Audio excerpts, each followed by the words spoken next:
wanted to do a podcast on productivity.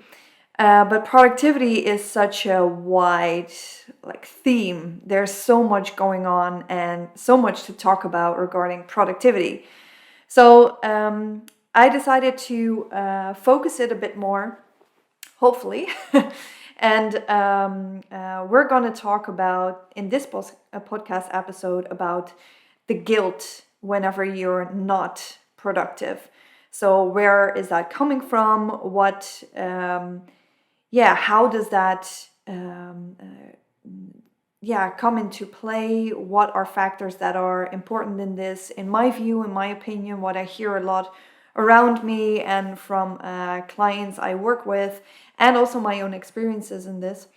And I like to do a little thought experiment with you to see if we can come up with some insights, and also that might be beneficial and helpful for you to translate into your daily lives and practice regarding productivity within your academic career.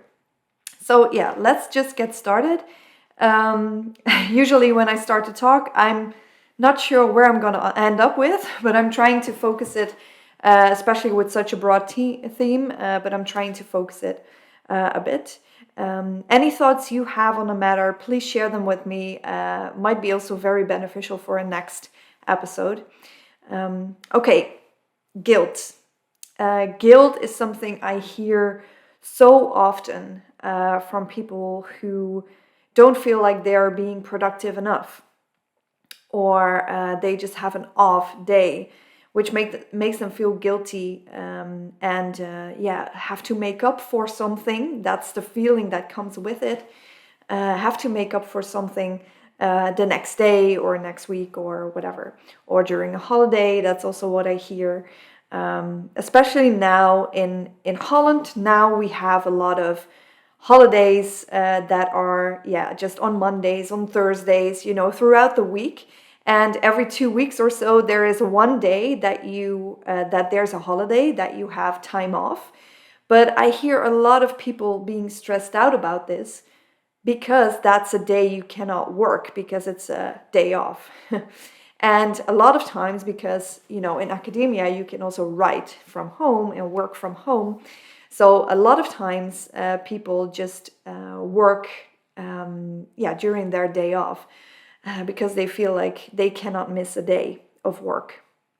And they feel guilty if they don't work on that day. So I think it's a very, very important topic, because it also means that when you feel guilty,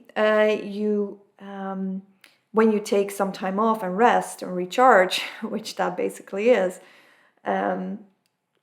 you cannot rest and recharge. If you feel guilty, you're still like this switch, it's not really a switch, because then we would have just turned it on and off. But you're constantly in this on mode, in this, active, productive mode. Even if you have a day off and you try to relax and rest, but you just cannot, because your mind is still, you're feeling guilty. Your mind is still going on about work, thinking about it, wondering, I really should take a rest and not think about work. But you're trying so hard not to think about work that's basically the only thing you're thinking about. So it's really hard to actually rest and recharge, because you're still, busy with actually with work. A lot of times there's also this assumption that when you have a day off, when you rest and recharge, the next day will be, or has to be productive. Or you have to be rested, you have to feel, less tired or anything.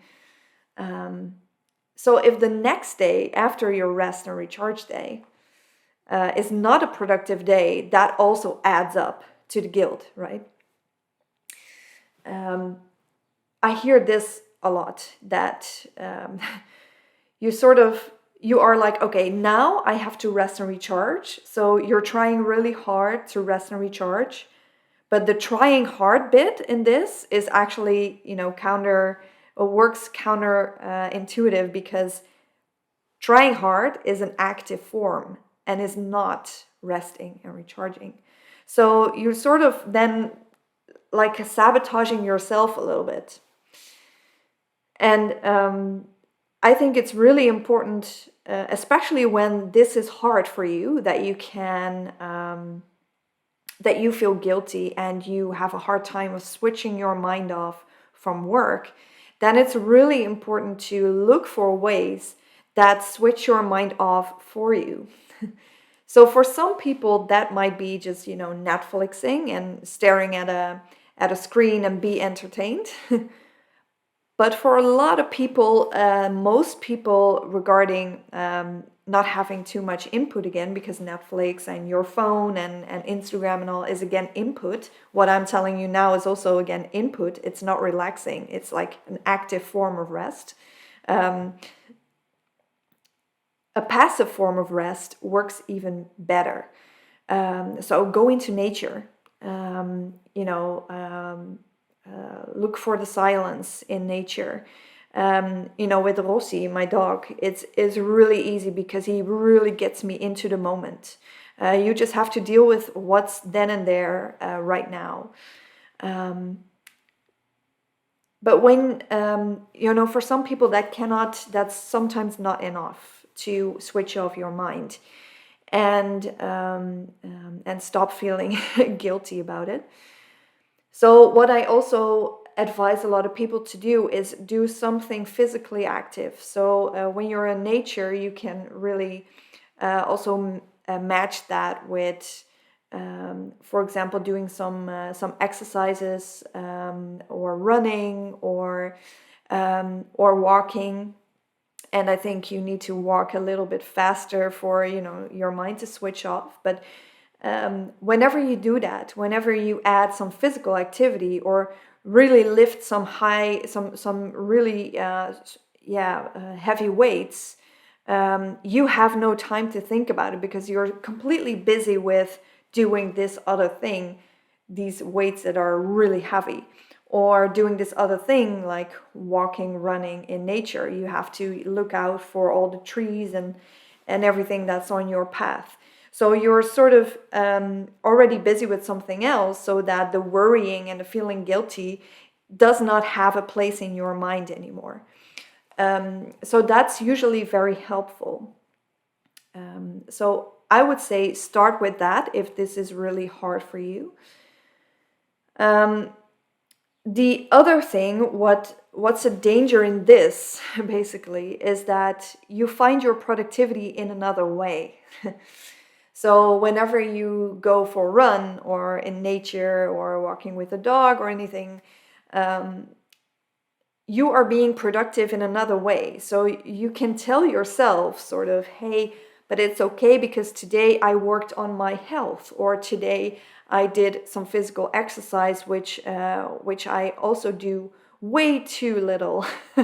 So you're being productive in another way than work, right? So that's a danger that sort of lies into this. And that brings me to the next point, because productivity, why do we always have to be productive? I feel like at this time, in this society, the Western civilization, we're constantly busy with being more productive. How can we work more efficiently? And why is that? Why do we always need to be productive? Why does everything need to be productive? Why can't we just sit back and relax because, yeah, that's what we enjoy, or do things for fun instead of that there has to be a sort of productivity reason behind it? Why can't we not feel guilty about that? Why is there always that guilt? And I believe that is also the way, society is now, the academic culture is now. There's also a lot of pressure and competition, so you might feel the urge to be more productive from a competitive sense or like a belonging sense. if there's always someone who works harder, who is more productive, who has more high impact published papers or whatever than you. There's always someone who has who does a better job in that sense than you. So that is really hard, I think, because that really stimulates you feeling guilty whenever you're not being your most productive self. And I think that's the biggest problem that is necessary to tackle within academia, actually. Because it's just not healthy, it's not sustainable. And that's also why we lose a lot of good scientists, because they don't want to work in this environment anymore. Because it's just too much. And they cannot keep up with it, or they don't want to keep up with it. And I don't blame them. That's why I also chose to go out of academia, to step out. So the guilt has a lot to do with the environment. And it's not only academia, it's the entire society, I would say. And I don't know if this is different for different countries, but definitely in Holland, it's the society that's always, you need to be productive and efficient, which is just not sustainable and not doable. Our brains are not made for being productive all the time. They also need to switch off every now and then, because they have to process everything we do, and they have to recharge to again be, function in an optimal way. And our brain just need rest and time off for that. And nowadays, we constantly have to be productive, but we also get a lot of information that we have to process. So, also in the form of social media, podcasts, and Netflix, and all that. This always brings new information, which your brain needs to process. So, in that sense, we can better be productive than than not, because if we're productive, then we're sort of outputting and putting our minds to work in their own sort of way and tempo, if you allow that to be.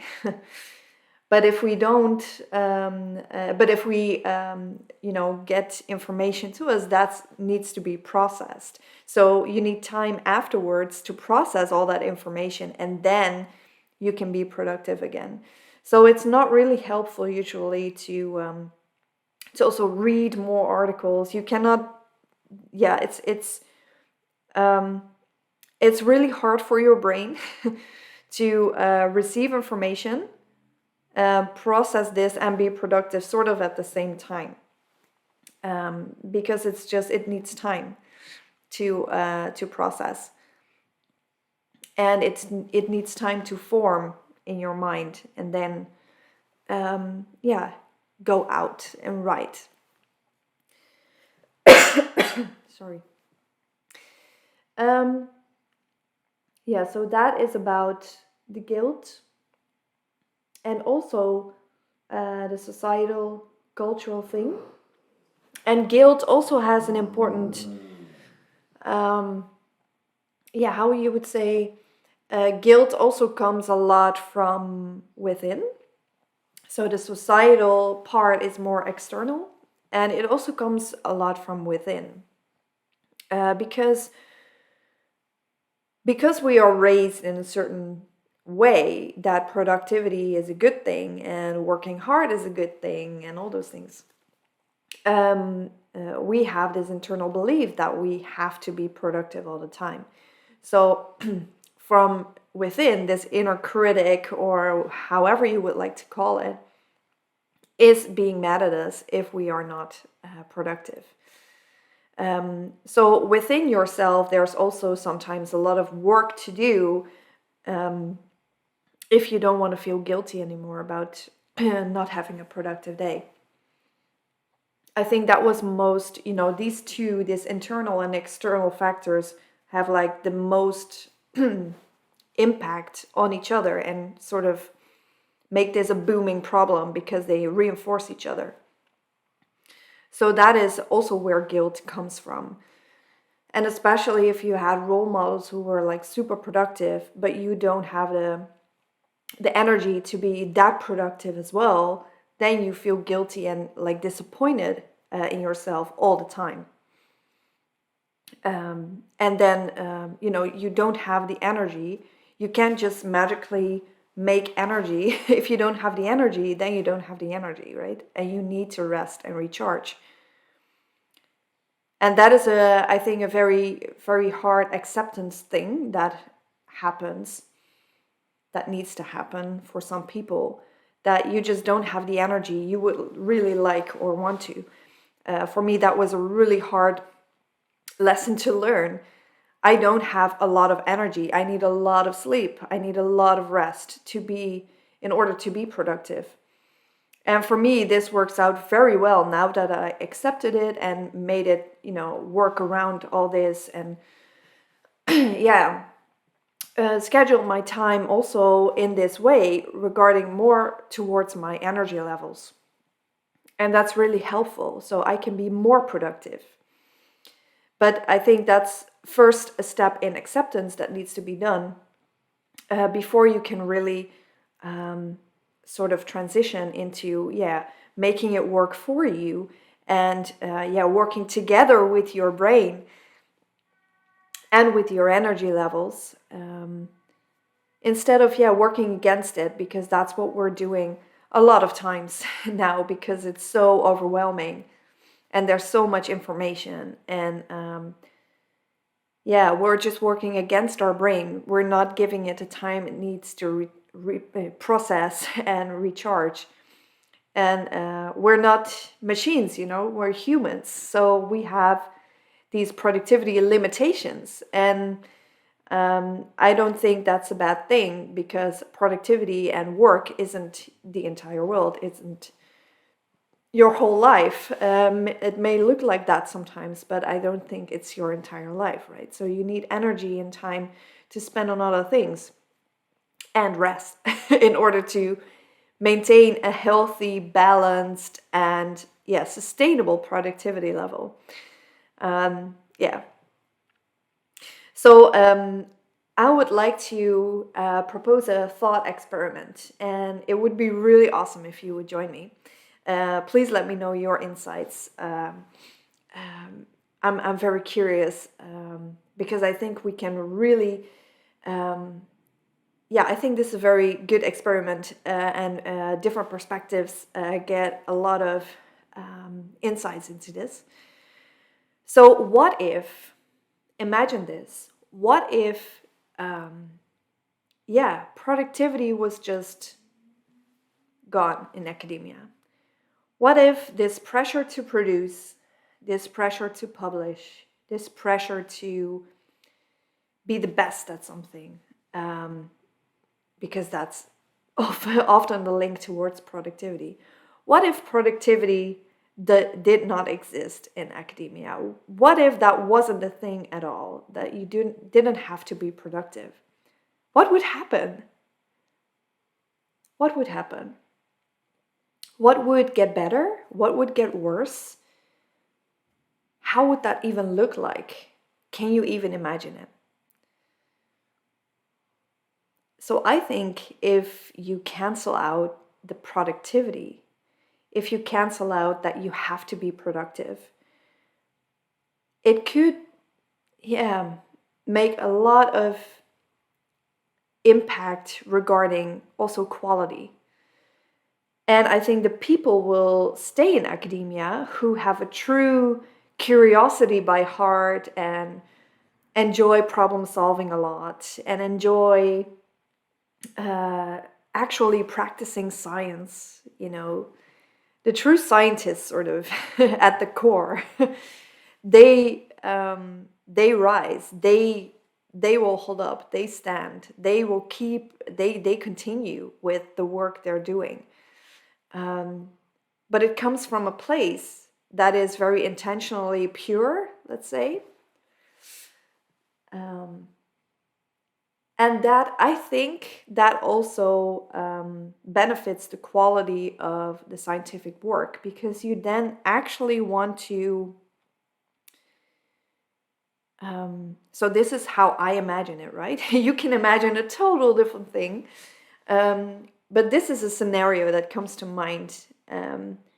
That, yeah, the quality is also good, because when you're actually doing something you really enjoy and you really want to find those answers, no matter whether they're yeah, congruent with your hypothesis or not, or you just really want to find the truth, and you don't have any time pressure or anything, so you can take the time you want to figure things out, and really get to the root of what's going on. So it might even be that they write papers. Those people who are still there, they write papers that are very sort of extensive, with a lot of experiments in it, to really look for what is actually underneath and what is the truth. Um, Although that might be also an ethical thing, I think now. But this is, I find this really fun. Just a thought experiment about, hey, how would that look like? What would be going on? What would happen then? What would the consequence be of that? Um, and I take away from this one now. I take away that that I find the productivity very this productivity, this pressure. I find it really, yeah, toxic for the actual science that's being done, because I think there are so many good scientists who decide to quit academia because they just don't feel they don't want to be in that world and in that culture, in that productivity machine, almost machine-like culture. And I think we lose a lot of good scientists, because those are the ones who, in my opinion,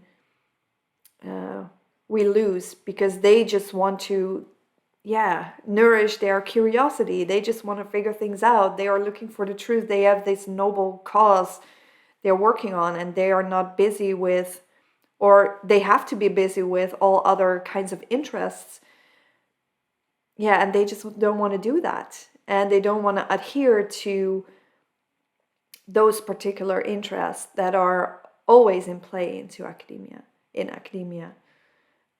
And I think productivity is also a consequence or result of that culture, that competition, that pressure. So if that would drop out, that needs to maybe drop out first before productivity drops out. So yeah, I was just thinking about that, and I think it's a nice thought experiment to do. And I think at the core of science should be like curiosity, and that you find this as a scientist a very that you have this, yeah, skill, sort of talent or personality trait, and that's the most important thing and needs to be, sort of protected in academia. I think you can also play around a lot more, and don't need to be sort of super focused and straightforward all the time, which is really hard to do. And playing around, when you give your mind a sort of free go, then the usual creativity and most awesome ideas come to mind. So I think it would help in that aspect a lot as well.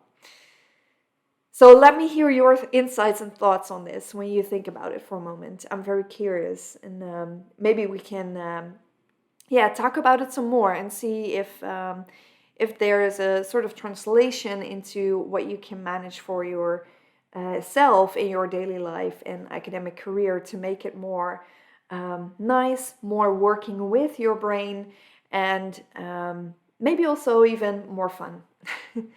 Let me know, and yeah, curious to hear from you. Till next time.